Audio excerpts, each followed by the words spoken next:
Hello and welcome back to my channel. Today we're looking at the paper rulers, and these are really handy to have on board with you when you're traveling, so this way you don't have to carry, your heavy one that takes up a lot of room, space, and weight. And the last couple days, you know what I realized? Because I was fretting over numbering these all the way up to 12, and I only did that with a few. But I was thinking, more often than not, when I'm working on something, and this is the ruler I'm going to be saving for myself because I like this one a lot. But usually I only use, I don't need all 12 inches. Usually I'm working with buttons. Sometimes buttons are anywhere from 2 to 3, maybe 4 inches apart. So if you're, sewing buttons onto something, you're only going to need a ruler that's about that long. If you bring a ruler that's 12 inches long, like this one, which is really nice, if you're traveling and you have to shove this in books and stuff, you're going to end up having to fold this anyway, which is a bummer, unless you have a spot where you can keep this, flat in one nice flat long space. Some briefcases have that, which is good. Mine does, luckily. I have a soft shell briefcase for my paper crafting, but I was looking at these paper rulers and I was thinking, kind of make them a little more elegant by backing them with some fancy paper and then just giving them a light touch. This one's like more Victorian, I guess you could say. And then more contemporary, just the basic. I did a little fill there, you can see that. Being creative here. But it's the same, that same pretty stuff. And I might pink this, I don't know. We'll see. I'm definitely going to keep this one plain because that's mine. In fact, I'm going to make a book and I'm going to put all my first things that gave me ideas in that book. I saw another lady doing that and I thought that was really, really cool. So here's the idea that I came up with. I like the idea of having a flat edge for the measuring and having a fluffy edge for looking, cool. And you can even lace it with embroidery floss or lace. But that is probably something that will be attached to that later and blend that all in and make it really nice. But for now I'm going to put that aside because I do want to show you guys the template for the way that I mapped this out. And when you cut, when you cut your lines down this way and you have so many rulers. So that's that. And how to do this.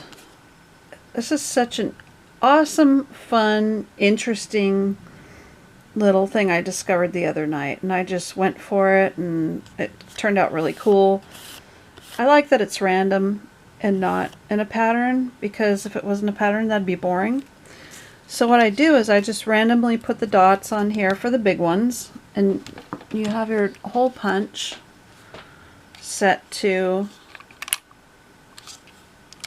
the 3/16. That's the bigger hole. Or you can go really big, but I don't. These are pretty delicate little petite papers, so I'm going pretty light. But you make your little hole on there. I'm hoping that we can capture all this the way I'm seeing it. And then you line it up and you punch your holes.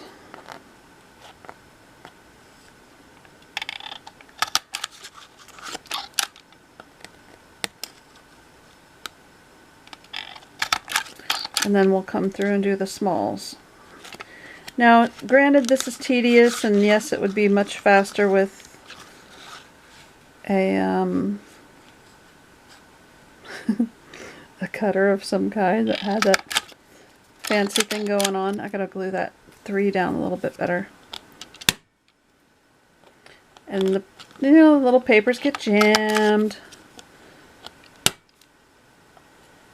but you're not going to get that unique effect unless you do it this way. It's just really random, really unique, really. And you know, you can even do stamping over this. I'm going to do inking, of course. Okay, so we have all our big holes. Next step is making all the small ones. And I want to do one on either side of this just to give it that little lacy effect feature.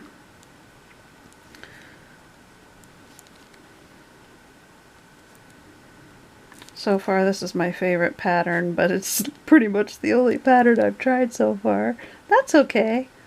It's a good pattern. And it catches the eye, and it does leave some interest. And I think, oh, I might even put a little goodie up there too for a hanger. Like if I lace this with embroidery floss, that would be super cute. So you're going to go to 1/8 now.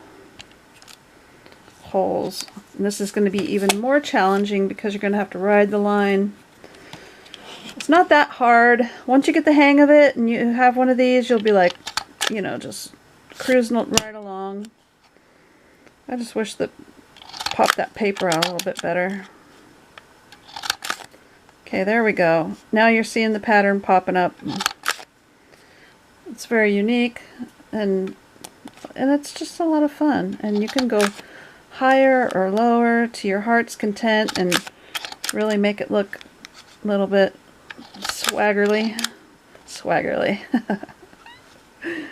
I don't know if that word's appropriate for this term, but yeah, why not?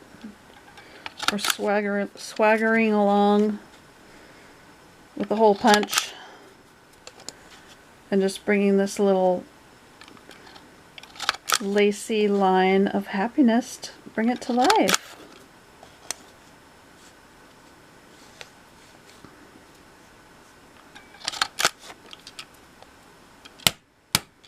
Making a lot of these. I doubled this up, so I'm punching through 2 papers that have been glued together. So it's just the way that it is. Okay, we're rearing towards the end of this little pop-out train here. If I could find that last one, there it is. This would be perfect for lacing up with a beautiful little light pink lace. But first, I'm gonna glue down any rough edges, like that 3 that was giving me a hard time there. And oh, put a lot of glue. That's okay. It'll soak it up. This glue is so good. Gotta have the best. You don't mess around. The ladies, they said that too. I made one thing with Elmer's glue one time, and I was sorry for it ever since. And actually had to take that thing and just keep it for myself because there's no way I can give it or sell it or anything like that. No, it's my mistake that I wasn't using the proper glue. So I don't want to make too many pink. I like the pink, but I also like the brown. So I think this one's going to be brown, because look how beautiful the brown is in the ink. I just love it. This is like, pair this together. How pretty. I want to do more of this kind of feel of stuff, I think. Chocolatey. I guess that would be chocolatey. Okay, let's see. I have some vintage photo.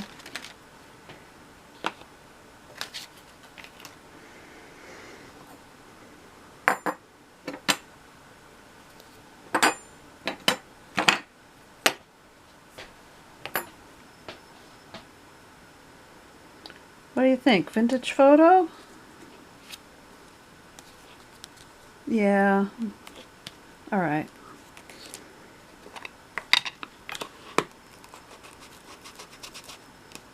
It's almost like the most traditional, I guess you could say. I think everybody kind of gravitates towards the vintage photo. Oh, we should be showing this off. Let's show this off. Okay, here we go. We got a spot we can do.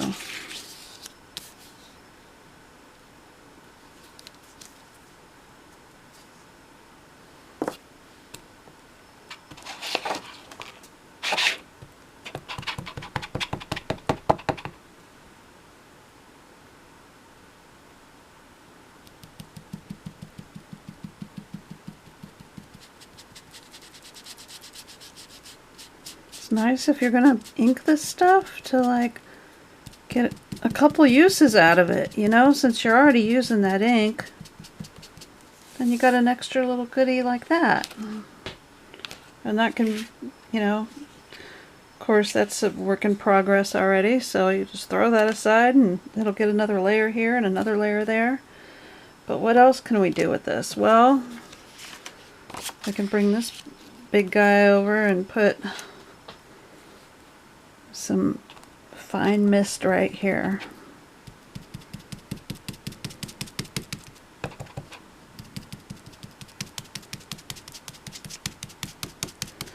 I really love the effect of this. I think it's really pretty. What do you guys think? It's like a, just gives the paper some kind of extra oomph, a little bit of extra character, a little bit of extra interest, I guess you can call it. Oh, I'm inking off camera, how rude of me. Like you guys really want to see this.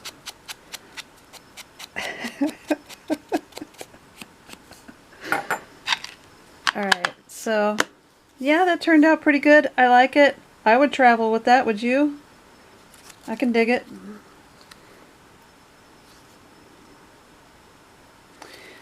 So we have two, let's see, yeah, two like that with the mannequin thing. Have a couple of these backdrops. Save these for future rulers.